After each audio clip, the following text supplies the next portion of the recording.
All right, let's dive in. Today, we're going to talk about something really powerful, an idea about growth, pressure, and, well, potential. It's all sparked by this single piece of ancient wisdom that, honestly, might completely change how you look at the next big challenge that comes your way. So this quote, it comes from an ancient Indian text called the Tirukkural. And the metaphor here is so simple, but wow, it's profound. Picture this, a water flower. Its survival depends entirely on how deep the water is. But here's the cool part. Instead of just drowning, it's forced to grow a longer stem to get up to the light.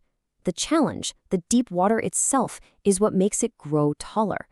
And the text says, hey, the exact same thing is true for our minds. Okay, that's a really beautiful idea, right?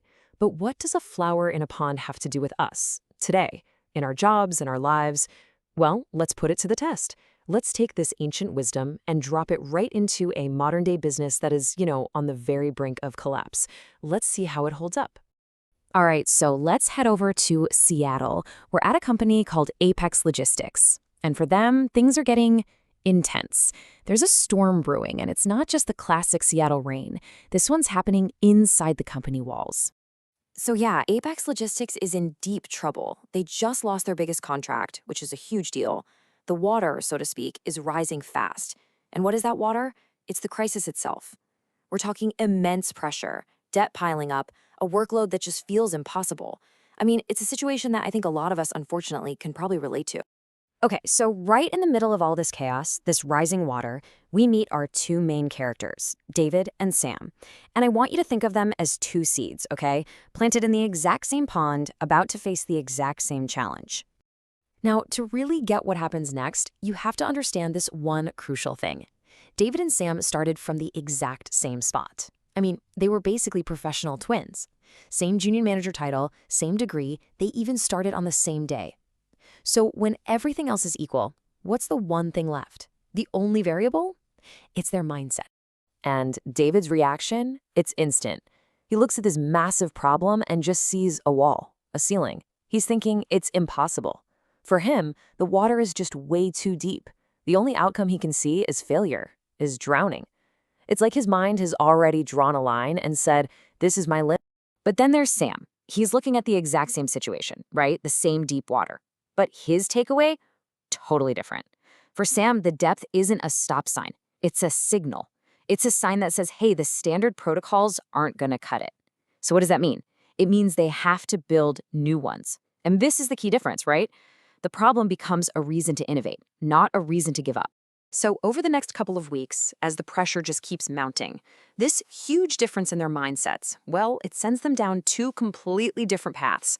Let's see where they go. David's path is, well, pretty passive. He and most of the other employees, they just do what they're paid to do. And that's it. They complain a lot about how unfair it all is, how bad the market is. They're basically just floating, treading water and hoping the flood just kind of recedes on its own. Their stems? They're staying short. Sam, though, he's a different story. He's all about action. And it's not just about working harder, it's about working smarter, working differently. He sees this whole mess as a puzzle to be solved, not some kind of punishment. And that little shift in perspective lets him do something amazing. He forces himself to learn something new, Python scripting, to automate their scheduling. He's even cold calling retired dispatchers to learn old school tricks. See, he's not waiting around. He is actively forcing his mind to expand, trying to grow a stem that's taller than the water. And all of this, it all comes to a head in one single high-stakes meeting. The company is literally on the edge. People are about to lose their jobs. The pressure in that room is at an absolute maximum. And then the CEO, in this moment of just total desperation, basically asks for a miracle. Layoffs are on the table, a huge deadline has been missed, it's the final Hail Mary. Unless anyone has a miracle. The water has never, ever been this deep.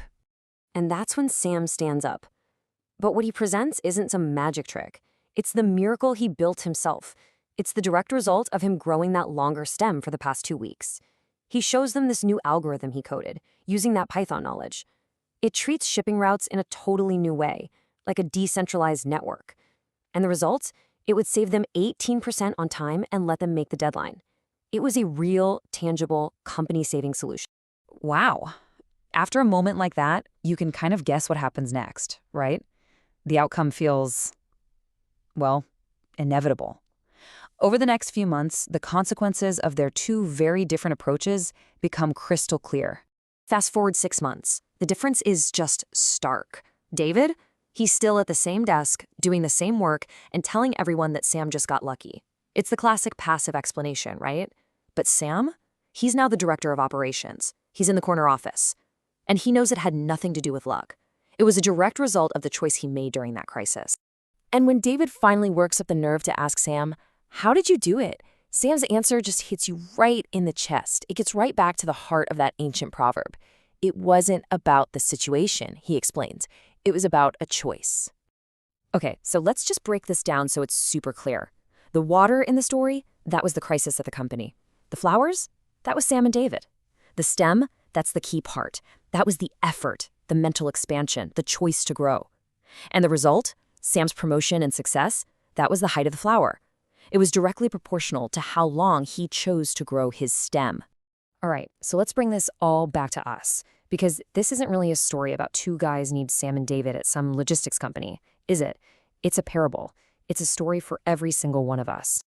Look, we all face rising water in our own lives, in our careers, projects that feel impossible, crises that are just overwhelming. That is our rising water. But here's the big takeaway from all this. The depth of that water doesn't decide what happens to us. Our response to it does. So the final question I want to leave you with is this. The next time the water starts to rise for you, are you going to see it as a reason to drown, or are you going to see it as a reason to grow a longer stem?